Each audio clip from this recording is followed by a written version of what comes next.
पहले क्वेश्चन की तरफ में जितने भी लोग जुड़ चुके हैं जल्दी जल्दी से सभी को, यहां पहला क्वेश्चन आपकी स्क्रीन पर ये रहा कि consider the following, Brazil is the largest producer of high grade iron ore in the world. जल्दी बताओ ये पॉइंट आपको बताया कि नहीं बताया? एनसीईआरटी बेस्ड पॉइंट है आप लोगों का, 8वीं जो कक्षा है आप लोगों की उसके अंदर में एनसीईआरटी के अंदर में दिया हुआ है ये पॉइंट आपका, तो आपको पता होना चाहिए।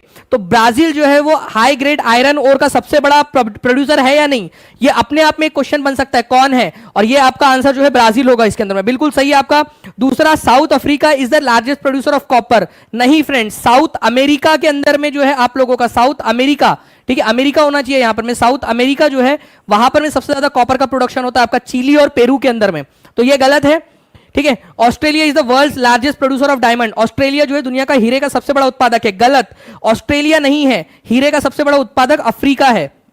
ठीक है, तो ये भी गलत है। तो आप लोगों का आंसर क्या हो जाएगा यहां पर में? आंसर हो जाएगा यहां पर में ओनली वन, पहला वाला, केवल पहला वाला जो है वो सही है।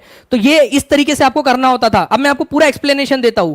देखिए फ्रेंड्स, ब्राजील जो है वो अच्छे क्वालिटी के आयरन का सबसे बड़ा उत्पादक है, हाई ग्रेड आयरन का सबसे बड़ा उत्पादक कौन है? ब्राजील है।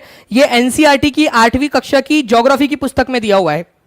चिली और पेरू जो है फ्रेंड्स कॉपर का सबसे बड़ा उत्पादक है। ठीक है, दक्षिणी अमेरिका में है, तो दक्षिण अमेरिका में सबसे ज्यादा कॉपर का उत्पादन होता है, ये याद रखना है आपने। ब्राजील और बोलीविया जो है वो टिन का सबसे बड़ा उत्पादन करते हैं। तो दुनिया में सबसे ज्यादा टिन कहां होता है, कहां पर में प्रोड्यूस किया जाता है, कहां पर में उसको निकाला जाता है जमीन में से? ब्राजील और बोलीविया दोनों साउथ अमेरिका की कंट्रीज है। तो हाई ग्रेड आयरन, कॉपर और टिन, ठीक है, ये याद रखना है आप सभी लोगों ने फ्रेंड्स की साउथ अमेरिका में। अच्छा, कॉपर और टिन से क्या बनता है ये आप लोग मेरे को कमेंट करके बताइए जल्दी से। ठीक है, कॉपर और टिन से क्या बनता है? नाउ फ्रेंड्स, अफ्रीका जो है सबसे बड़ा डायमंड, गोल्ड और प्लेटिनम का सबसे बड़ा उत्पादन कौन सा है? डायमंड का सबसे बड़ा उत्पादक कौन है? ये जल्दी से आप लोग कमेंट करेंगे हर एक बच्चा। मैं देखो, जब मैं आपसे कह रहा हूं ना एक्टिविटी करनी है, तो एक्टिविटी क्यों करनी है? क्योंकि हर एक एक्सप्लेनेशन पे एक एक पॉइंट पर एक एक क्वेश्चन बन सकता है। कम से कम जो है फ्रेंड्स 15 से 20 क्वेश्चन का डेटा आप लोगों को एक क्वेश्चन के अंदर में दे रहा हूं मैं यहां पर मैं। तो यहां पर मैं आंसर करेंगे आप लोग कि हीरे का सबसे बड़ा उत्पादक कौन सा है, या सोने का सबसे बड़ा उत्पादक कौन सा वाला महाद्वीप है? अफ्रीका महाद्वीप। प्लेटिनम का डायरेक्ट क्वेश्चन पूछा जाएगा कि प्लेटिनम सबसे ज्यादा कहां पर में होता है आप लोगों का? ठीक है, रेयर अर्थ मेटल है आप लोगों का, ये बहुत ही कम पाया जाने वाला प्लेटिनम अफ्रीका के अंदर में होता है, ये याद रखेंगे आप सभी लोग। अच्छा, सबसे बड़ा बॉक्साइट का, ये क्वेश्चन टीआरई 2.0 में आया था, बीपीएससी टीआरई 2.0 में आया था। तो ऑस्ट्रेलिया, देखो यहां से क्वेश्चन आया था, वो इसी वजह से बोल रहा हूं, अच्छे से करिए यहां पर मैं आप लोग। ठीक है, तो लार्जेस्ट प्रोड्यूसर ऑफ बॉक्साइट दुनिया का सबसे बड़ा कौन सा है? ऑस्ट्रेलिया है, सभी लोग लिखेंगे यहां पर में। ठीक है, इसके अलावा जो है फ्रेंड्स आपको बता दूं कि लार्जेस्ट डिपॉजिट जो है ऑस्ट्रेलिया में, सबसे ज्यादा गोल्ड कहां पाया जाता है? तो ये पाया जाता है वेस्टर्न ऑस्ट्रेलिया में। और आपका वेस्टर्न ऑस्ट्रेलिया में सबसे पुराने वाले रॉक्स भी पाए जाते हैं। ऑस्ट्रेलिया में सबसे ज्यादा गोल्ड कहां पाया जाता है? तो पश्चिमी ऑस्ट्रेलिया में पाया जाता है। और पश्चिमी ऑस्ट्रेलिया में दुनिया की सबसे पुरानी वाली रॉक्स भी मिलती है, सबसे पुरानी वाली चट्टानें आप लोगों की। ठीक है, नाउ अब देखिए फ्रेंड्स, यहां पर मैं आपको बताना है, ये 3 एक्टिविटीज आपको दी गई है। आपको बताना है कि इनमें से जो है आप लोगों की प्राइमरी एक्टिविटीज कौन सी है। प्राइमरी एक्टिविटीज का मतलब होता है प्राथमिक गतिविधियां। प्राथमिक मतलब जो सबसे पहले होती है, जो नेचर से आप लोग करते हो। मैन्युफैक्चरिंग ऑफ स्टील, स्टील का निर्माण करना, रोटी पकाना, कपड़े की बुनाई करना। ठीक है, तो आंसर बताइए यहां पर मैं, आंसर क्या होगा आप लोगों का? कौन सी वाली प्राइमरी एक्टिविटी है? जिसने इसका आंसर लगा डाला उसकी लाइफ झिंगा लाला। लाइक करते रहेंगे फ्रेंड सेशन को, जहां जहां शेयर कर सकते हो शेयर भी करते रहेंगे। ठीक है, टीचिंग परीक्षा चैनल को सब्सक्राइब नहीं किया तो चैनल को सब्सक्राइब भी जरूर कर लेंगे आप सभी लोग। देखिए, अगर मैं बात करूं आप लोगों का मैन्युफैक्चरिंग ऑफ स्टील, स्टील का निर्माण करना, आपका स्टील का निर्माण जो है फ्रेंड्स आयरन, ठीक है, और उसमें कार्बन और आप लोगों का जो क्रोमियम वगैरह उसको मिलाकर किया जाता है। तो ये डायरेक्टली स्टील कभी नहीं मिलता कि जमीन खोदी और स्टील मिल गया, लो स्टील मिल गया, नहीं, कभी नहीं होगा आप लोगों का इस तरीके से। ठीक है, तो स्टील आप लोगों का प्राइमरी एक्टिविटी नहीं है। ठीक है, उसके बाद में जो है फ्रेंड्स आप लोगों का जो है फ्रेंड्स रोटी पकाना, डायरेक्टली आप रोटी जो है उगाते नहीं हो, पहले गेहूं बनता है उसके बाद में आप लोग रोटी पकाते हो, तो ये भी आप लोगों का नहीं हो सकता है। ठीक है, ओके, उसके बाद में फ्रेंड्स कपड़े की बुनाई करना, कपड़े भी पहले कपास उगता है फिर कपड़े बनते हैं आपके, तो ये भी आपका प्राइमरी एक्टिविटी में नहीं आता है। कितने लोग थे जिसने डी आंसर लगाया है? ठीक है भाई, डी लगाने वाले जो है ना 19%, केवल 20% अब हुआ है, जब बताया मैंने एक्सप्लेनेशन, 20% लोग हैं केवल जिन्होंने सही आंसर लगाया। तो ऐसे क्वेश्चंस एग्जाम में पूछे जाते हैं जहां आपके दिमाग की एक्चुअल टेस्ट होती है। ठीक है, और बच्चे डरते हैं कि नन ऑफ दी अबव या ऑल ऑफ दी अबव लगाने से, तो यहां पर में none of the above answer था, एक भी यहां पर में प्राइमरी नहीं है। सारे के सारे यहां पर में जो है सेकेंडरी एक्टिविटी के हैं। कौन से वाले हैं? सारे के सारे, ये तीनों के तीनों किसके हैं? ये सेकेंडरी एक्टिविटी के, सेकेंडरी द्वितीयक जो है आप लोगों के गतिविधियां उसके एग्जाम्पल है सेकेंडरी के। अब याद रहेगा हर एक बच्चा जल्दी से कमेंट करके बता दीजिए सर कि अब याद रहेंगे, और ऐसे क्वेश्चंस की तैयारी करवा दीजिए जहां पर में कंफ्यूज होते हैं बच्चे। ठीक है, तो सेकेंडरी एक्टिविटीज है ये याद रखना है आप सभी लोगों ने। नेक्स्ट क्वेश्चन की तरफ में हम लोग आगे बढ़े फ्रेंड्स आप लोगों का। तो प्राइमरी एक्टिविटी ऐसी एक्टिविटीज होती है आपकी प्राइमरी सेक्टर जहां पर में डायरेक्टली नेचर या प्रकृति जो है आप लोगों का, वहां से आप लोग दोहन करके सामान जो है लेते हो। जब आप प्रोसेसिंग करते हो, ठीक है, प्रोसेसिंग या मैन्युफैक्चरिंग करते हो आप लोग, उसको कहा जाता है सेकेंडरी एक्टिविटी। और टर्शियरी एक्टिविटी के अंदर में सर्विस होती है, कोई ना कोई सेवाएं आप लोग दे रहे होते हो, जैसे कि व्यापार करके आप एक जगह से सामान खरीद रहे हो दूसरी जगह ले जा रहे हो, ये सर्विस है। Transport, communication, banking, education, health, ठीक है, टीचिंग सर्विस, ये सारी की सारी आपकी सर्विसेज में आती है टर्शियरी एक्टिविटीज में। नाउ फ्रेंड नेक्स्ट है primary activities are concern with the processing of natural resources. ठीक है, प्राइमरी एक्टिविटीज का मतलब होता है प्रोसेसिंग ऑफ नेचुरल रिसोर्सेज, जो नेचुरल रिसोर्सेज मिले उसकी प्रोसेसिंग करना। ठीक है, the word agriculture is derived from Latin word ager और एग्री। एग्रीकल्चर जो है वो एगर या एग्री शब्द से आया है। अब जिसने इसका आंसर कर दिया भाई उसको भी मान जाएंगे। चलो बताओ जल्दी से इसका आंसर क्या होगा। आंसर करना आप लोगों ने स्टार्ट कर दिया है, जल्दी बताइए जी। तो आंसर देखिए फ्रेंड्स, यहां पर में प्राइमरी एक्टिविटीज का मतलब प्रोसेसिंग नहीं होता है। प्रोसेसिंग अगर आप कर रहे हो तो वो सेकेंडरी एक्टिविटी हो जाती है। सेकेंडरी नेचुरल रिसोर्सेस आपने निकाल लिया, ठीक है, और उसकी आप प्रोसेसिंग कर रहे हो तो वो सेकेंडरी एक्टिविटी हो जाएंगी, ना कि प्राइमरी रहेंगी वो। तो प्रोसेसिंग, अभी मैंने आपको बताया कि जहां प्रोसेसिंग होती है प्राइमरी एक्टिविटीज की प्रोसेसिंग आप करते हो।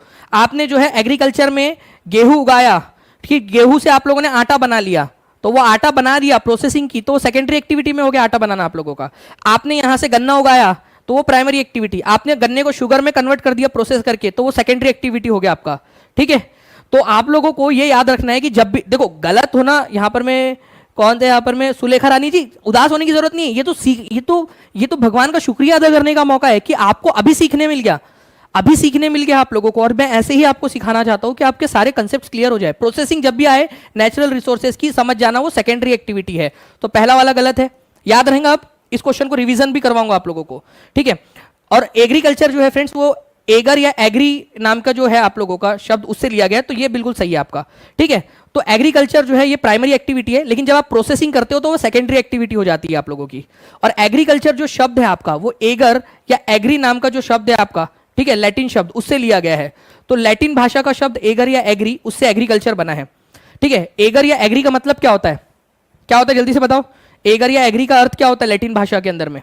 मृदा होता है। मृदा मतलब मिट्टी, ठीक है, तो मृदा, ठीक है, एग्रीकल्चर का आप लोगों का एग्जांपल है, ये याद रखेंगे आप सभी लोग।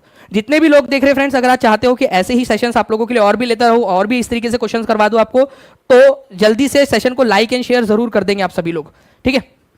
नाउ देखिए फ्रेंड्स, 20 दिसंबर 2021 को एनसीईआरटी बेस्ड एक क्वेश्चन आप लोगों का, रोजा पार्क द्वारा, रोजा पार्क एक महिला थी, बस में उसको अपनी सीट देने से, उसने सीट देने से मना कर दिया, वो सीट पर बैठी थी।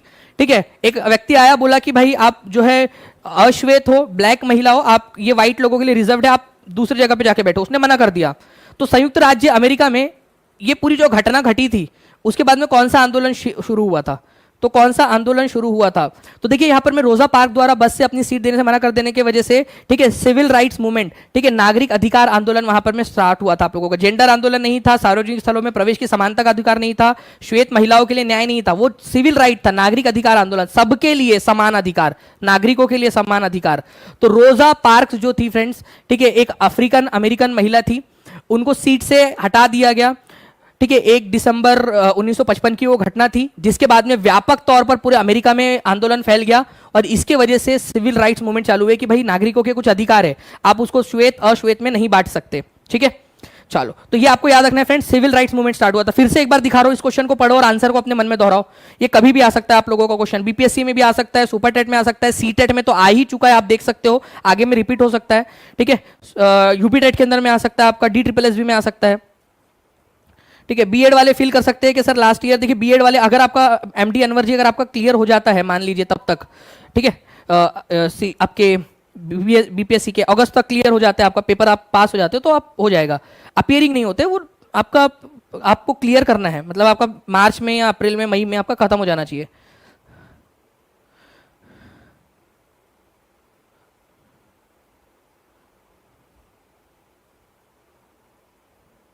शुभम क्या है, शुभम साहिबा, शुभम साहिबा, ठीक है, तो आप डाउट वो बताइए आपका क्या है उसमें। नाउ आगे बढ़ते हैं हम लोग फ्रेंड्स, यहाँ पर में आप लोग बताइए, महावीर और बुद्ध दोनों ने आध्यात्मिक ज्ञान प्राप्त करने के लिए घरों को त्यागने पर बल दिया। उन्होंने कहा कि भाई जब आपको आध्यात्मिक ज्ञान प्राप्त करना है तो आपको घर का त्याग करना पड़ेगा। ठीक है, दोनों ने कहा, महावीर और बुद्ध दोनों ने कहा। उनका मानना था कि संघ में रहने के लिए अपने घरों का त्याग करने वाले ही सच्चा ज्ञान कर सकते हैं, ज्ञान प्राप्त कर सकते हैं। They feel that only those who left their homes to stay at Sangh could gain true knowledge. अब देखिए फ्रेंड्स, बुद्ध और महावीर दोनों ने ही कहा कि भाई अगर आपको सच्चा ज्ञान चाहिए, ठीक है, तो आपको अपना घर जो है वो त्यागना पड़ेगा। ये बात बिल्कुल सही है, दोनों ने कही थी ये बात। उस समय में ऑनलाइन एजुकेशन नहीं था, उस समय मेरी क्लासेस यूट्यूब पर नहीं आ रही थी, मेरा जन्म होने का था उस समय में। तो महावीर और बुद्ध ने कहा कि भाई आप लोगों को क्या करना है, आप लोगों को घर त्याग करना पड़ेगा, संघ में जाके रहना पड़ेगा, तभी जाकर आप लोगों को जो है सच्चा ज्ञान प्राप्त हो सकता है। ठीक है, तो उस समय के हिसाब से वो बात सही थी, घर का त्याग करना पड़ेगा। उनका मानना था कि आप जब घर का त्याग करते हो तभी आप जो है सच्चा ज्ञान प्राप्त कर सकते हो, संघ में रहकर, साथ में रहकर, क्योंकि बहुत सारी चीजें पता चलेंगी। उस समय कॉल वगैरह था नहीं, ठीक है, उस समय बहुत सारी इंटरनेट नहीं था जहां से आप जानकारी आप प्राप्त कर सके। ठीक है, तो यहां पर मैं आप लोगों का जो गौतम बुद्ध है, महावीर है, दोनों का यह मानना था कि जो घर का त्याग करता है वही ज्ञान प्राप्त कर सकता है। इसी वजह से उन्होंने ज्ञान घर का त्याग करने की बात यहां पर मैं कही थी उस समय में। तो ए और आर दोनों सही है। तो घर का त्याग करने की बात उन्होंने क्यों कही? बस ऐसे ही, भाई हमने छोड़ा है तुम भी छोड़ दो, इसलिए नहीं। उनका मानना था कि घर का त्याग करके ही सच्चा ज्ञान प्राप्त किया जा सकता है। तो ए का सही कारण आर में दिया गया है। Both A and R are correct and R is the correct explanation of A. कि उन्होंने घर का त्याग करने की बात क्यों कही? उन्होंने घर का त्याग करने की बात इसलिए कही क्योंकि उनका मानना था कि सच्चा ज्ञान तभी प्राप्त किया जा सकता है जब घर का त्याग कर दो। तो त्याग करने के लिए क्यों कहा, रीजन क्या था? रीजन ये था सच्चा ज्ञान प्राप्त करने के लिए। ठीक है, तो आंसर जो है यहां पर में आप लोगों का आंसर हो जाएगा आपका ऑप्शन नंबर ए। ठीक है, ये याद रखना है आप सभी लोगों ने। तो जी एक बार देखिए, मेरी तरफ से इंटरनेट का तो ऐसा कोई इशू नहीं है। जी हाँ, बीपीएससी के लिए सीटेट क्वालिफाइड होना जरूरी है जी। नाउ आगे बढ़ते हैं हम लोग फ्रेंड्स। पृथ्वी के आंतरिक भाग की संरचना के संदर्भ में निम्नलिखित कथनों पर विचार करें। कोर, मेंटल और क्रस्ट पृथ्वी के आंतरिक भाग की तीन प्रमुख संकेंद्रित परतें हैं। मतलब कि तीन है, कोर है, मेंटल है और क्रस्ट है। मतलब कि पृथ्वी तीन लेयर से बनी है। ठीक है, सबसे अंदर में कोर है, फिर ये कोर है, ये मेंटल है और सबसे ऊपर में क्रस्ट है। ठीक है, परपटी जिसको बोलते हो आप लोग हिंदी में। तो ये तीन लेयर है पृथ्वी की जिससे पृथ्वी बनी है। Crust is the inner most layer of and has the highest density. Core जो है आपकी सबसे ज्यादा, आप लोगों का कहा गया है यहां पर में कि कोर सबसे अंदरूनी परत है और सबसे हाईएस्ट डेंसिटी है इसकी। It is made up of mainly of nickel and iron. ये निकेल और आयरन से मिलकर बनी है। तो फ्रेंड्स यहां पर मैं आप लोगों को बता दूं कि दोनों के दोनों पॉइंट जो है वो आप लोगों के बिल्कुल सही है कि कोर, मेंटल और क्रस्ट ये पृथ्वी के आंतरिक भागों की मुख्य जो है परतें हैं। अंदर में, पृथ्वी के अंदर में आप लोगों को ये तीन परतें देखने के लिए मिलेंगी। और क्रस्ट जो है आप लोगों की जो क्रस्ट है, ठीक है, आपकी ये क्या सबसे निचली परत है? क्रस्ट नहीं, क्रस्ट सबसे इनर मोस्ट परत नहीं है, कोर सबसे इनर मोस्ट परत है आप लोगों की। तो यहां पर मैं क्रस्ट बोलकर इसको गलत कर दिया गया है। यहां कोर होना चाहिए था आप लोगों का, कोर। ठीक है, तो क्रस्ट बोल के आप लोगों का गलत कर दिया। ये सेकंड वाला आप लोगों का गलत है, पहला वाला सही है। तो ओनली वन इज ट्रू। ठीक है, A is the correct answer, only one is true. देखो फ्रेंड्स, यहां पर मैं आप लोगों का क्रस्ट जो है सबसे अंदर की नहीं, सबसे ऊपरी परत है। जैसे कि मैंने आपको यहां बताया कि क्रस्ट, परपटी आप लोगों की सबसे ऊपर की परत है। तो इनर मोस्ट परत नहीं है ना वो, अंदरूनी परत कौन सी है सबसे? ये कोर है, सबसे अंदर वाली परत आपकी कोर है। ठीक है, सबसे अंदर वाली परत। तो क्रस्ट सबसे बाहरी परत है, बाहरी, और सबसे अंदरूनी, अंदरूनी। ठीक है, अंदरूनी परत जो है आप लोगों की यहां पर में क्रस्ट, क्रोड है आप लोगों की। ओके, चलिए, तो ये थोड़ा सा आप लोगों ने ध्यान रखना था। क्रस्ट नहीं, कोर सबसे अंदरूनी परत है। तो ए इज द करेक्ट आंसर आप लोगों का। कौन से तीन इससे बनी हुई है पृथ्वी हमारी? क्रस्ट सबसे बाहर वाली, बीच में मेंटल है और अंदर में कोर है जिसको क्रोड भी बोलते हैं। कोर को भी दो भागों में बांटा जा सकता है, इनर कोर और आउटर कोर। ये इनर कोर और आउटर कोर आप लोगों का निकेल और फेरस से बना हुआ है, निकेल और आयरन से, निकेल और आयरन से। ठीक है, नाउ इस क्वेश्चन का आंसर कीजिए आप लोग। कौन सी वाली नॉन रिन्यूएबल रिसोर्सेस है जिसको रिन्यू नहीं किया जा सकता है? नॉन रिन्यूएबल रिसोर्स है आप लोगों का। नॉन रिन्यूएबल का मतलब होता है फ्रेंड्स आप लोगों का कि जिसको वापस अगर आपने खत्म कर दिया तो ये इसको बनने में लाखों करोड़ों साल का समय लग जाएगा। कोयला, पेट्रोलियम, पानी, प्राकृतिक गैस। ठीक है, तो देखिए फ्रेंड्स, कोयला अगर आपने खत्म कर दिया तो इसको लाखों करोड़ों साल लग जाएंगे वापस से बनने में। ठीक है, पेट्रोलियम जो है अगर आपने खत्म कर दिया तो इसको लाखों करोड़ों साल लग जाएंगे बनने में। पानी जो है वो, चाहे आपका पीने लायक पानी जो है वो खत्म हो जाए, लेकिन पीने लायक पानी जो है आप लोगों का वापस से रिन्यू किया जा सकता है। पानी जो है रिन्यूएबल रिसोर्स है, ये याद रखना है आप लोगों ने। ठीक है, पीने लायक पानी जो है कम है, लेकिन पानी अबेंडेंट है, पानी आप खत्म नहीं कर सकते पृथ्वी का। चाहे वो पीने लायक पानी खत्म हो जाएगा आप लोगों का, लेकिन पूरा पानी ही खत्म हो गया ऐसा थोड़ी होने वाला है। इसके अलावा प्राकृतिक गैस जो है फ्रेंड्स ये खत्म हो सकती है आप लोगों की। तो कोयला, पेट्रोलियम और प्राकृतिक गैस ये याद रखना है आप सभी लोगों ने कि ये आपकी नॉन रिन्यूएबल है। तो आपका आंसर जो है आपका हो जाएगा 1, 2 and 4, 1, 2 and 4, B is the correct answer. ठीक है, B is the correct answer. तो पानी जो है आप लोगों का ये याद रखेंगे फ्रेंड्स, वाटर ये रिन्यूएबल सोर्स है, प्लीज इसको याद रखिए। कितने लोगों ने यहां पर मैं पानी को जो है वो रिन्यूएबल लगाया, नॉन रिन्यूएबल लगाया था? जल्दी से सच्ची सच्ची बताना अपने मन से पूछ के। ठीक है, एनिमल्स, ठीक है, प्लांट्स, सन, ये सारी आप लोगों की, सूरज की, सन मतलब सन को खत्म नहीं कर रहे आप लोग सन खा गए करके, सन मतलब सूरज की रोशनी, सोलर एनर्जी की बात हो रही है यहाँ पर में, ये रिन्यूएबल एनर्जी है आप लोगों की। पानी भी आपका रिन्यूएबल रिसोर्स है। बाकी आपके मिनरल खत्म हो जाएंगे, मिट्टी, कोल, मिट्टी को भी बनने में करोड़ों सालों का समय लगता है फ्रेंड्स, ये याद रखना है आप लोगों ने। कोल, नेचुरल गैस, ये सब आप लोगों के क्या है, नॉन रिन्यूएबल रिसोर्सेज। अगर खत्म हो गए तो फिर बहुत लंबा समय लगेगा। पानी रिन्यूएबल है, हर कोई बच्चा लिख देगा जल्दी से। वाटर क्या है, रिन्यूएबल है या नॉन रिन्यूएबल है, नवीनीकृत है या नॉन जो है गैर नवीनीकृत है? ठीक है, जल्दी से सभी लिख देंगे, रिन्यूएबल है या नॉन रिन्यूएबल है। चलिए आगे बढ़ते हैं हम लोग फ्रेंड्स। यहां पर में किस कारण तारे पृथ्वी पूर्व से पश्चिम की ओर जाते हुए दिखते हैं हमको? तारे जो है ये दिख रहे हैं आप लोगों को तारे, ठीक है। आप देखिए यहां पर में रात में बैठ के तुम मुझे छोड़ के क्यों चली गई शब्बो, और तारों को देखते रहो। तारे जो है ना आप लोगों को जो है इधर साइड में जाते हुए पूरब से पश्चिम की तरफ में जाते हुए दिखेंगे। जैसे सूरज आपको जो है पूरब से पश्चिम की तरफ में जाते हुए दिखता है, वैसे ही बिल्कुल सेम। क्यों? क्योंकि हमारी पृथ्वी जो है वो पश्चिम से पूरब की तरफ में घूम रही है, तो बाकी चीजें हमें इधर साइड जाती हुई दिखती है। जैसे फॉर एग्जांपल अगर आप ट्रेन में आगे की तरफ में जा रहे हो तो आपको ऐसा लगेगा कि आप वही हो, सारी चीजें पीछे की तरफ में जा रही है। कितने लोगों ने ऑब्जर्व किया ये ट्रेन में या बस में, आप लोगों ने ऑब्जर्व किया होगा, है ना? तो बिल्कुल वैसे ही पूरब से पश्चिम की तरफ में चीजें आपको जाते हुए इसलिए दिखाई देती है क्योंकि हमारी जो पृथ्वी है, ठीक है, वो क्या कर रही है, पश्चिम से पूरब की ओर घूम रही है, पश्चिम से पूरब की ओर घूम रही है कंटिन्यूअसली, इसी वजह से। ठीक है, अर्थ जो है वेस्ट से ईस्ट की तरफ में घूम रही है। ये बहुत इंपॉर्टेंट पॉइंट है, और ये इसमें एनालॉजी आप ये लगाइए कि अगर आप ट्रेन में आगे की तरफ में जा रहे हो या बस में जा रहे हो या गाड़ी में जा रहे हो, बाकी चीजें आपको पीछे की तरफ में जाती हुई दिखती है, जबकि आप आगे जा रहे होते हो, इसी वजह से। तो अर्थ हमारी कौन सी दिशा से कौन सी दिशा में घूम रही है, ये क्वेश्चन आया था एग्जाम में। टीम अगर प्लीज हम ग्लोब चैप्टर में जो हम लोगों ने वो क्वेश्चन करवाया, वो अगर हम लोग यहाँ डाल दे तो वो क्वेश्चन भी मैं आपको दिखा देता हूँ। डायरेक्टली एग्जाम में पूछा गया क्वेश्चन दिखा देता हूं आप लोगों से। पूछा गया है पृथ्वी कौन सी दिशा में कौन सी दिशा से कौन सी दिशा में घूम रही है। चलिए, डी इज द आंसर। यहां पर मैं आप लोग देख सकते हो फ्रेंड्स कि हमारी पृथ्वी जो है वो वेस्ट से ईस्ट डायरेक्शन में घूम रही है। एनिमेशन में आप लोग देखिए, वो ये एनिमेशन दिखाया भी था वहां पर में कि वेस्ट से ईस्ट डायरेक्शन में जा रही है। इसीलिए सारी चीजें हमें ऐसा लगता है ईस्ट से वेस्ट की तरफ में आ रही है। ओके, चलो 500 प्लस लाइक्स आप लोगों ने कर दिए फ्रेंड्स। ऐसे ही आप लोग आगे बढ़ाते रहिए सेशन को, ताकि मैं एनर्जी के साथ में आपको पढ़ा सकूं। जूते हुए खेत के साक्ष्य कहाँ मिले हैं? आज ही हमने किया है इसको भी, ठीक है, आपका हड़प्पा वाले लेक्चर के अंदर में। जूते हुए खेत के साक्ष्य आपको कहाँ मिले? कालीबंगा में, मोहिंजोदारो में, बनावली में, हड़प्पा में। तो जूते हुए खेत के साक्ष्य आपको मिलते हैं कालीबंगा के अंदर में। बहुत ही इंपॉर्टेंट क्वेश्चन है, इसको इंपॉर्टेंट मार्क करो आप सभी लोग, एग्जाम में आ चुका है क्वेश्चन ये, ठीक है। कालीबंगा में, और कालीबंगा कहाँ पर में है, कौन से राज्य में है? स्टेट जल्दी से बताएंगे आप कौन से राज्य में कालीबंगा? इंपॉर्टेंट क्वेश्चन है। तो कालीबंगा आप लोगों को मिलेगा राजस्थान के अंदर में, ठीक है, राजस्थान में। इंपॉर्टेंट वाला क्वेश्चन एग्जाम में पूछा जा सकता है, ठीक है। चलिए, तो ए इज द करेक्ट आंसर। जूते हुए खेत मतलब खेती वहां पर में की जाती होंगी। और इवन फ्रेंड्स आपको बता दूं कि जूते हुए खेत तो मिला ही है, साथ ही साथ ऐसे सबूत मिले जिससे ये पता चलता है कि वहां पर में एक ही साथ एक खेत में 2 फसलें उगाई जाती थी। ऐसे एक खेत है उसको ऐसे बांट दिया जाता था, एक जगह पे अलग फसल और दूसरी जगह पे अलग फसल उगा रहे एक साथ, तो एक साथ 2 फसलें उगाने का भी आपको सबूत यहां पर में मिलता है, ठीक है। चलिए, तो कालीबंगा राजस्थान में है। खेती के सबूत आप लोगों को मिलते हैं, लकड़ी के हल से जहां पर में खेती की जाती होंगी, ओके। और जूते हुए खेत के सबूत मिलते हैं जिससे पता चलता है कि दो एक साथ उगाते थे ये लोग। मध्य अक्षांशीय क्षेत्रों में छोटी घास वाली घास भूमियों को किस नाम से जाना जाता है? अब मिड लैटिट्यूड्स का मतलब क्या होता है? सबसे पहली बात तो ये समझो आप लोग, इसमें आपको लैटिट्यूड समझना पड़ेगा कि लैटिट्यूड्स क्या होती है। ये है आप लोगों का लोअर लैटिट्यूड, 0 डिग्री वाली लाइन, ठीक है।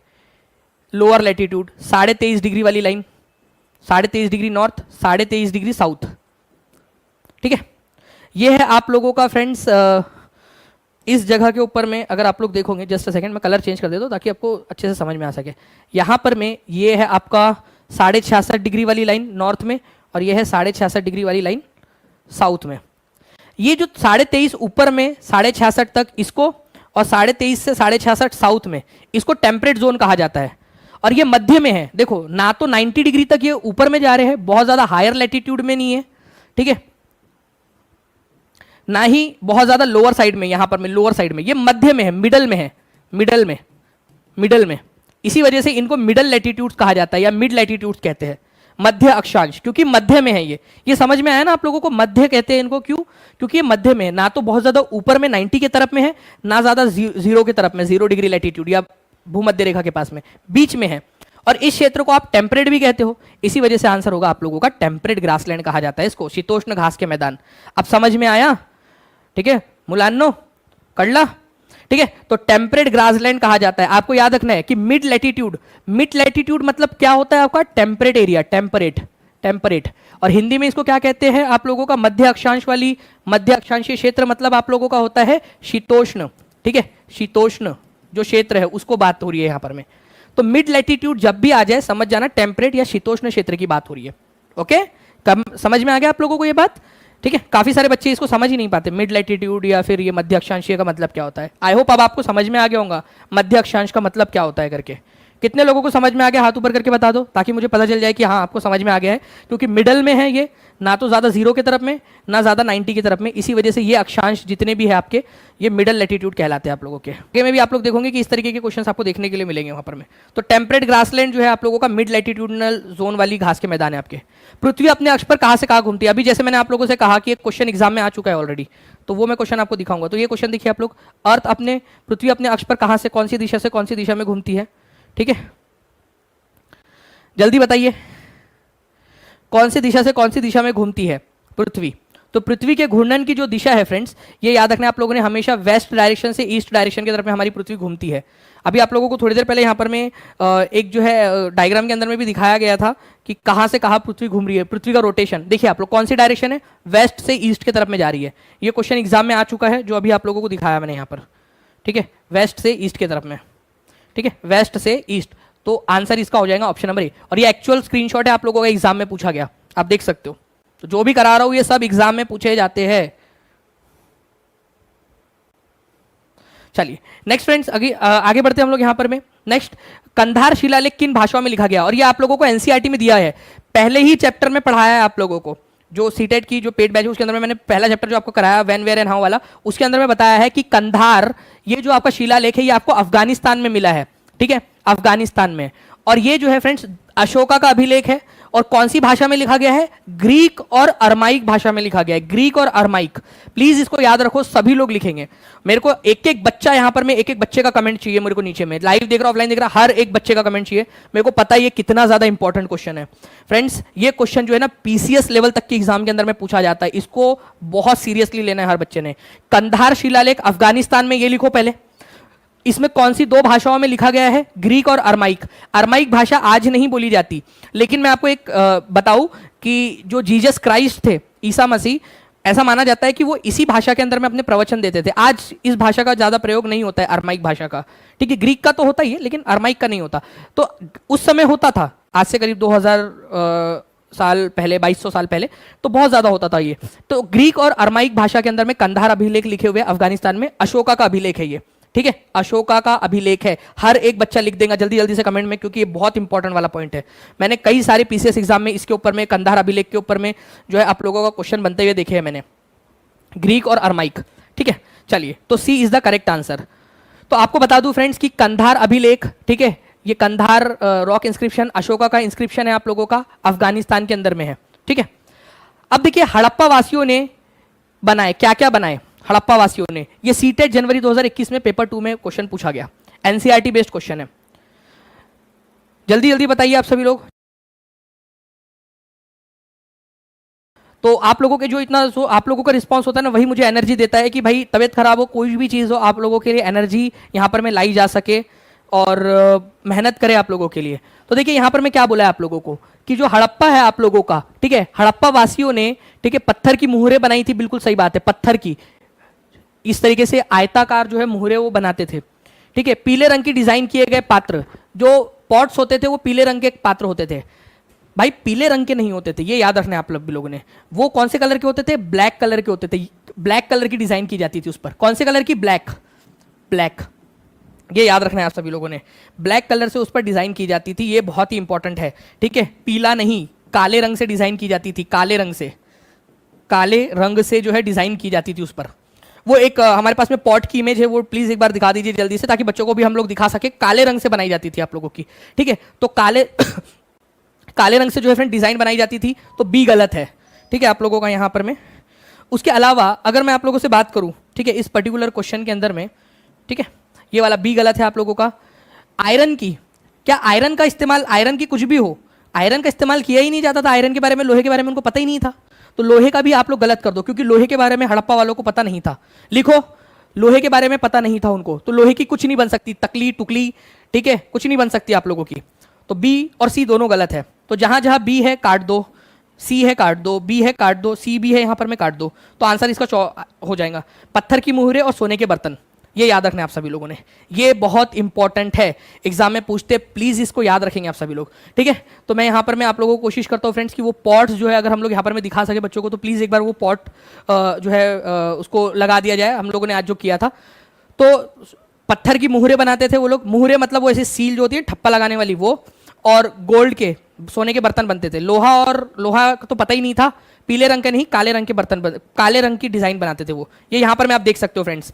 तो यहाँ आप लोग देखिए इस पर्टिकुलर चीज को, ये है पत्थर की सील, मुहर। मुहर मतलब क्या होता है, ये इस तरीके से जो छापने के लिए आप लोग बनाते हो, ठीक है।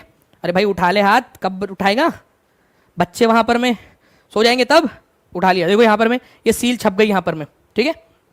और ये इस तरीके से जो है फ्रेंड्स काले रंग की जो है आप लोगों ने याद रखना है कि काले रंग से जो है वो क्या करते थे, जब घी टेढ़ी इंग्ली से ना निकले तो उंगली सीधी करनी पड़ती है आप लोगों का। यहाँ पर मैं देखिए फ्रेंड्स, इस तरीके से ये काले रंग की डिज़ाइन होती थी, उसके ऊपर में काले रंग की डिज़ाइन किया करते थे वो लोग अपने पॉट्स के ऊपर में, ठीक है। तो काले रंग की सुंदर सुंदर डिज़ाइन किया करते थे वो लोग, ये याद रखना है आप लोगों ने। नाउ आगे बढ़ते हैं हम लोग यहाँ पर में फियंस के बारे में बताइए। ये बहुत ही मज़ेदार क्वेश्चन है भाई, ये है क्वेश्चन बढ़िया वाला। कभी आप लोगों ने जो है यहाँ पर में, चलिए सर आपकी क्लास से मेरा बीपीएससी पीआरटी क्लियर हो गया है, चलो रुखसाना परवीन जी आपको बहुत सारी बधाइयाँ, और ऐसे ही जितने भी हज़ारों बच्चे जो टीचिंग परीक्षा के जिन लोगों का पेपर क्लियर है उन सभी लोगों को बहुत सारी बधाई, क्योंकि कंटिन्यूसली आप लोगों के फ़ोन मैसेज और जो है फ्रेंड्स अलग अलग माध्यम से आप लोग बता रहे हो कि आप लोगों का एग्जाम क्लियर हो गया, ये जानकर बहुत ज़्यादा खुशी होती है। बैच लेने के लिए प्रोसेस देखिए सोनम जी बहुत ही शीनम जी बहुत ही सिंपल है। जो आपका नंबर है ना 7611101101, नीचे में नंबर चल रहा है, उस पर कॉल कर दोगे आप, तो आपको टीचिंग परीक्षा की पूरी टीम आपकी हेल्प कर देंगी उस पर। देखिए अगर हम लोग बात करें यहाँ पर में फियंस की, तो फियंस के बारे में कौन सा कथन सत्य है। फियंस की खदानें मेहरगढ़ में मिली है। फियंस प्राकृतिक तौर पर पाए जाते थे। बालू या स्फटिक पत्थर के चूर्ण को गोंद में मिलाकर उनसे वस्तुएं बनाई जाती थी। उसके बाद उन वस्तुओं पर एक चिकनी परत चढ़ाई जाती थी। फियंस से मनके, चूड़ियां, झुमके और बर्तन बनाए जाते थे। ये क्वेश्चन ना रीट में पूछा गया आपको, और इतना निहायती इतना इजी क्वेश्चन है ना ये, कि इसके जैसा इजी क्वेश्चन नहीं हो सकता कोई, जिसको सिर्फ इतनी सी बात पता है कि फियंस जो है ये आपका आर्टिफिशियल है, आर्टिफिशियल मटेरियल है, कृत्रिम रूप से मिलता है। तो भाई उसकी खदानें कैसे होंगी। जो चीज आपकी, अरे रोटी की खदानें होती है क्या, कि खदान खोदी और रोटी मिल गई आपको। अरे रोटी आप खुद बनाते हो तो उसकी खदानें नहीं मिल सकती आपको, ठीक है। तो फ्रेंड्स फियंस एक आपका कृत्रिम पदार्थ है, इंसानों के द्वारा बनाया जाता है, तो उसकी खदानें हो ही नहीं सकती। मेहरगढ़ क्या पूरी दुनिया में कहीं नहीं हो सकती उसकी खदानें, क्योंकि वो कृत्रिम है, ठीक है। तो 1 तो गलत ही है आप लोगों का, और नेचुरल नहीं है, ये कृत्रिम है, तो पहले 2 गलत है। तो 1, 2 और 1 खत्म, खल्लास, फिनिश। इतना इजी क्वेश्चन था ये, इतना इजी क्वेश्चन। क्या था इसमें, फियांस जो है वो नेचुरल नहीं है, ये आर्टिफिशियल है, तो उसकी खदानें हो ही नहीं सकती, ठीक है। तो मैं आप लोगों को यहां पर मैं दिखाना चाहूंगा फ्रेंड्स, आज जो हम लोगों ने देखा भी था इसके बारे में, कि ये आर्टिफिशियली प्रोड्यूस होता है, कृत्रिम रूप से बनता है फियांस। कैसे बनता है सुनो, आप रेत लो, इमेजिन करो, रेत लिया आप लोगों ने, जिसने इमेजिन कर दिया हाथ ऊपर कर देंगे, ठीक है। रेत ले लो, या फिर क्वार्ट्ज नाम का पत्थर होता है, उसको पीस लो आप लोग, ले लिया, रेत ले लो या क्वार्ट्ज नाम का पत्थर होता है उसका पाउडर ले लो। अब उसमें मिला दो आप लोगों की गोंद, चिपचिपी जो गोंद होती है ना वो मिला दो, और उसको अच्छे से फेंट लो, जैसे आटा आप लोग बनाते हो ना वैसे फेंट लो।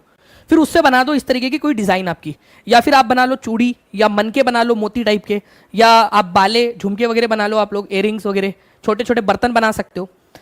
फिर क्या करना है आप लोगों ने, उसको चमकाने के लिए उसकी थोड़ी घिसाई कर दो ताकि वो चिकनी परत बन जाए। चिकनी परत करने के बाद में उस पर आप ब्लू कलर का, ज्यादातर जो हड़प्पा में मिली आपको ब्लू कलर की या सी ग्रीन कलर, जो समुद्री हरा कलर होता है ना, उसकी आपको इस तरीके के बर्तन या फिर चीज़ें आपको ज़्यादा मिलती है। तो ये आप लोगों को याद रखना है, ब्लू या फिर सी ग्रीन कलर के आपको ऑब्जेक्ट्स मिलते हैं। तो फियांस जो है आप लोगों का बालू या स्फटिक पत्थर के चूर्ण को गोंद में मिलाकर उससे वस्तुएं बनाई जाती थी, ठीक है। उन वस्तुओं पर एक चिकनी परत चढ़ाई जाती थी आप लोगों की, ठीक है, चिकना कर दिया जाता था उसको, और फियांस से मनके, चूड़िया, झुमके, छोटे बर्तन, बहुत सारी ऐसी चीजें बनती थी आपकी। ओके, आर्टिफिशियल ये याद रखना है आप सभी लोगों ने। नाउ फ्रेंड्स, नेक्स्ट हम लोग जो है रिवीजन क्वेश्चन की तरफ में आगे बढ़ते हैं। रिवीजन क्वेश्चन की तरफ में आगे बढ़ते हैं हम लोग यहाँ पर में, ठीक है। तो रिवीजन क्वेश्चन नंबर 1 आपका, हड़प्पा सभ्यता के सबसे पुराने जुते हुए खेत के साक्ष्य कहाँ मिलते हैं? एसएससी ग्रेजुएशन जो है आप लोगों का, एसएससी सीजीएल का क्वेश्चन है आप लोगों का फ्रेंड्स। ये 9 नवंबर 2020 को पूछा गया था। कालीबंगान, ठीक है, भगतराव, धोलावीरा, सुरकोटदा। तो कालीबंगा के अंदर में आपको सबसे पुराने जुते हुए खेत के सबूत मिलते हैं। ए इज द करेक्ट आंसर, ठीक है। सभी लोग जल्दी जल्दी से सेशन को लाइक एंड शेयर जरूर करते रहेंगे फ्रेंड्स। कालीबंगा के अंदर में मिले। फियांस के बारे में जो है आप लोगों को 2 स्टेटमेंट्स दिए गए, आपको बताना है कि कौन सा वाला सही है। ये नेचुरली ऑकरिंग मटेरियल है, ये नेचुरली मिलता है नेचर के अंदर में। क्या ये सही है आप लोगों का? नेचुरली ऑकरिंग सब्सटेंस सही है आप लोगों का? नहीं, ठीक है, नेचुरली नहीं है फ्रेंड्स, ये आर्टिफिशियल तरीके से बनाया जाता है, प्राकृतिक नहीं है, कृत्रिम तरीके से बनाया जाता है। तो पहला वाला गलत है। इसका इस्तेमाल करके आप मनके, चूड़िया, इयरिंग्स और टाइनी वेसल्स वगैरह बना सकते हो आप लोग। तो केवल दूसरा वाला सही है ये, ठीक है। तो ऐसे आप लोगों को करना था ये चीज़ को। नेक्स्ट क्वेश्चन की तरफ में आगे बढ़ते हैं हम लोग। यहाँ पर मैं निम्नलिखित में से विश्व में अग्रणी तांबा उत्पादक देश कौन सा है? तांबे का उत्पादक, ठीक है, देश कौन सा है आप लोगों का? रीट 2015 में आया हुआ क्वेश्चन है फ्रेंड्स, और एनसीईआरटी बेस्ड क्वेश्चन है ये, आपको बता दूं, एनसीईआरटी बेस्ड क्वेश्चन है आपका। तो साउथ अफ्रीका नहीं है फ्रेंड्स। कॉपर जो है, तांबा आप लोगों का साउथ अमेरिका के अंदर में होता है। साउथ अमेरिका के अंदर में जो है चिली और पेरू, ये 2 देश है, चिली और पेरू, चिली प्लस पेरू। तो यहां पर मैं आपका चिली दिया हुआ है ना, आंसर हो गया खत्म, बी इज द आंसर, ठीक है। चिली प्लस पेरू, जिसने स्टार्टिंग से लेक्चर देखा है वो अच्छे से कर पाएंगा इसको, चिली प्लस पेरू। तो answer is option number B. ये आ चुका वाला क्वेश्चन है रीट के अंदर में, एनसीईआरटी बेस्ड क्वेश्चन। सिंधु घाटी सभ्यता का प्राचीनतम स्थल कालीबंगा भारत के कौन से राज्य में स्थित है? तो भारत के कौन से राज्य में स्थित है आप लोग बताओगे इस पर्टिकुलर क्वेश्चन का आंसर करके जल्दी से। आपके आंसर्स आ जाने चाहिए, ठीक है, सभी लोगों के। 700 से ज़्यादा लोगों ने लाइक कर दिया फ्रेंड। सेशन को लाइक भी करते रहेंगे ताकि मुझे लगे कि यार हाँ, आप लोगों के लिए जो एफर्ट्स लिए जा रहे हैं उसका आप लोग जो है पूरा का पूरा समर्थन कर रहे हो। ओके, तो कालीबंगा भारत के किस राज्य में स्थित है? तो कालीबंगा राजस्थान के अंदर में स्थित है। तो C is the correct answer. Now निम्नलिखित में से कौन सी प्राथमिक गतिविधियां नहीं है? एसएससी एमटीएस में आया हुआ क्वेश्चन है आप लोगों का फ्रेंड्स, ठीक है। प्राथमिक गतिविधि नहीं है तो जो नेचर से प्राप्त होता है ना, वो सारी की सारी आप लोगों की प्राथमिक गतिविधि है। एग्रीकल्चर नेचर से मिलता है भाई, ऑब्वियस ही बात है, नेचर में ही तो आप बोते हो और उसमें मिलता है आपको। खनन नेचर से मिलता है आप लोगों को, ठीक है। मछली पकड़ना नेचर से, मछली आप फैक्ट्री में थोड़ी बनाते हो, मछली समुद्र में से जाके नेचर से प्राप्त होती है आपको। कंस्ट्रक्शन आप जो है फ्रेंड्स वो करते हो बाद में, तो ये आपका प्राथमिक नहीं, ये आप लोगों का क्या है, सेकेंडरी एक्टिविटी के अंदर में आएगा कंस्ट्रक्शन। प्राइमरी एक्टिविटी, प्राइमरी जो प्रोडक्ट है उसका इस्तेमाल करके कुछ नई चीज़ बनाना, कंस्ट्रक्शन करना, ठीक है। तो डी आप लोगों का जो है ये प्राथमिक गतिविधि नहीं है आप लोगों की, ठीक है। तो प्राथमिक गतिविधि में कच्चे माल की निकासी की जाती है नेचर से। विनिर्माण मतलब प्रोसेसिंग द्वितीयक में होता है, तृतीयक में सेवाएं दी जाती है। नागरिक अधिकार आंदोलन संयुक्त राज्य अमेरिका में शुरू किया गया था, जुलाई 2013 में क्वेश्चन आया है, ठीक है। Demand for fundamental rights for African American, demand for equal rights and for racial discrimination, महिलाओं के लिए मतदान के अधिकार, बुजुर्गों के लिए सामाजिक सुरक्षा। महिलाओं के लिए मतदान के अधिकार और सामाजिक, बुजुर्गों वाला तो कोई है नहीं इसमें। अफ्रीकी अमेरिकियों के लिए मौलिक अधिकारों की मांग या समान अधिकारों और नस्लीय भेदभाव को समाप्त करने की मांग। ये एक जो है फ्रेंड्स इंटरेस्टिंग सा क्वेश्चन है आप लोगों का, ध्यान से देखिए आप लोग। रोजा पार्क्स जो थी उनके साथ में नस्लीय भेदभाव हुआ था कि वो क्या है, वो एक जो है अश्वेत है, ठीक है। इसी वजह से उसको उस जगह पे बैठने से मना कर दिया गया था। तो उन्होंने बात की कि भाई चाहे गोरा हो या चाहे काला हो, ऐसा थोड़ी है कि सिर्फ अफ्रीकी अमेरिकों को या फिर अमेरिकियों को अधिकार मिलने चाहिए, सबको मिलने चाहिए, समान अधिकार होने चाहिए और नस्लीय भेदभाव को समाप्त करना है। इस वजह से था ये, B is the correct answer. और ये एग्जाम में पूछा गया क्वेश्चन है आप लोगों का, ठीक है। ओके सर, आपका आज का क्लास पूरे परिवार देखते हैं किशनगंज बिहार से। जमीरुल हक जी, आपका बहुत बहुत शुक्रिया और आपके परिवार को भी बहुत सारा ढेर सारा प्यार मेरा, ठीक है। तो B is the correct answer. पृथ्वी अपनी धुरी पर घूमती है कौन सी डायरेक्शन से कौन सी डायरेक्शन में? जल्दी से इसका आंसर भी कीजिए सभी लोग। पृथ्वी अपनी धुरी पर कौन सी डायरेक्शन से कौन सी डायरेक्शन में घूमती है? तो पृथ्वी के घूमने की जो दिशा है फ्रेंड्स अपनी धुरी पर, वो है आप लोगों की वेस्ट से ईस्ट की तरफ में, वेस्ट डायरेक्शन से ईस्ट डायरेक्शन की तरफ में घूमती है पृथ्वी। ठीक है, ये भी आप लोगों ने याद रखना है। दूसरा जो है फ्रेंड्स, अगर आप लोगों से बात की जाए, अफगानिस्तान में अशोक के शिलालेख निम्नलिखित में से किस लिपि में लिखे गए थे? ठीक है, तो देखिए यहाँ पर मैं आप लोगों का यूपीएससी सीएपीएफ पेपर के अंदर में आया हुआ क्वेश्चन आपका, मैंने आपसे कहा था कि ये क्वेश्चन आपका बहुत सारे एग्जाम में आता है। अफगानिस्तान में अशोका के जो कंधार शिलालेख है वो आपका किस में लिखे गए आप लोगों के? ग्रीक और अरमाइक के अंदर में लिखे गए थे। ये याद रखना है आप लोगों ने, ग्रीक और अरमाइक के अंदर में। ठीक है, ये आपको बताया था मैंने आप लोगों को अभी थोड़ी देर पहले ही, और सभी को बोला था लिखने के लिए कि भाई ये आपका पीसीएस लेवल तक के एग्जाम के अंदर में आ जाता है आप लोगों के क्वेश्चन। अशोक के शिलालेख निम्नलिखित में से किस भाषा में लिखे गए थे? अशोक के शिलालेख कौन सी भाषा में? तो देखिए अशोक के शिलालेख ज्यादातर अभिलेख की बात हो रही है यहाँ पर में, ए बी सी डी। ठीक है, तो आप लोगों का कौन सी भाषा में लिखे गए थे? ब्राह्मी और खरोष्टी में, प्राकृत, ग्रीक और अरमाइक के अंदर में। ठीक है, भाषा बोला है, देखिए ब्राह्मी और खरोष्टी जो है ना ये लिपि है आप लोगों की। लिपि, लिपि का मतलब होता है लिखना, अ ब क। ठीक है, आप लोगों का अ आ ई ई ये लिपि है आपकी, देवनागरी लिपि। यहाँ भाषा पूछा है, तो प्राकृत भाषा में, ग्रीक भाषा में या अरमाइक भाषा के अंदर में लिखे गए थे। तो बी इसका जो है आंसर हो जाएगा आप लोगों का, ये याद रखना है, क्योंकि यहाँ भाषा पूछा है, लिपि नहीं पूछा है। भाषा, ठीक है, ये याद रखना आप सभी लोगों ने। तो प्राकृत, ग्रीक और अरमाइक, ग्रीक लिपि भी है, अरमाइक लिपि भी है, लेकिन प्राकृत की कोई लिपि नहीं है, प्राकृत अपने आप में भाषा है। ठीक है, तो प्राकृत, ग्रीक और अरमाइक इन भाषाओं का इस्तेमाल किया गया था। ठीक है, ये याद रखेंगे आप सभी लोग। तो आंसर इसका हो जाएगा आपका ऑप्शन नंबर बी। ठीक है, B is the correct answer. तो ये जो है फ्रेंड्स आप लोगों का आज का जो है वो सेशन था। तो जो टीचिंग परीक्षा टेलीग्राम ग्रुप है उसके ऊपर में आप लोगों को मिल जाएगा, टीचिंग परीक्षा जो टेलीग्राम ग्रुप है उसके ऊपर में डाल देंगे, क्योंकि बाकी जो है friends Danish Sheikh Telegram group है उस पर भी आप लोगों को मिल जाएगा, तो आप लोग वहां से इसको ले सकते हो अभी। ठीक है, 10 से 15 मिनट के अंदर में आप लोगों को टेस्ट की लिंक वहां पर में मिल जाएंगी। ओके, चलिए, तो बाकी हम लोग मिलते हैं फ्रेंड्स। ओके, तब तक के लिए thank you very much, take care and bye, God bless.